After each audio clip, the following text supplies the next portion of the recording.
మొటిమలు ఎందుకు వస్తుందంటే మనం ముఖం పైన ఛాతి భాగంలో వీపు పైన చేతుల పైన ఎక్కువ ఆయిల్ సీబం ప్రొడక్షన్ ఉన్నప్పుడు మొటిమలు అనేది వస్తుంది. ఇది ఏం తింటే ఎక్కువ అవుతాయి మొటిమలు. హై గ్లైసిమిక్ ఇండెక్స్, ఎక్కువగా షుగర్ ఉండే foods like normal rice, bread, pasta ఇవి తినడం వల్ల షుగర్ లెవెల్స్ అనేది ఎక్కువ అవుతుంది. దానివల్ల మనకు మొటిమలు అనేది ఎక్కువ అవుతాయి.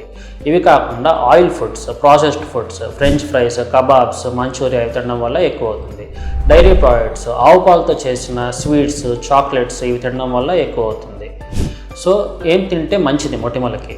సో ఎక్కువ ఫైబర్ ఉండే ఫుడ్స్ లైక్ ఫ్రూట్స్, వెజిటేబుల్స్ అవి తింటే బాగా ఉపయోగపడుతుంది. లో షుగర్ ఉండే ఫుడ్స్ లైక్ ఓట్స్ కానీ ఈ బ్రౌన్ బ్రెడ్ ఇట్లాంటివి తింటే బాగా యూస్ అవుతుంది. ఇవే కాకుండా ఒమేగా 3 ఫ్యాటీ యాసిడ్స్ ఉండేవి, ఫిష్, సాల్మన్ ఆయిల్, ఇంకా వెజిటేరియన్స్లో అయితే walnuts, flax seeds, pumpkin seeds ఇవన్నీ తింటే చాలా ఉపయోగపడుతుంది.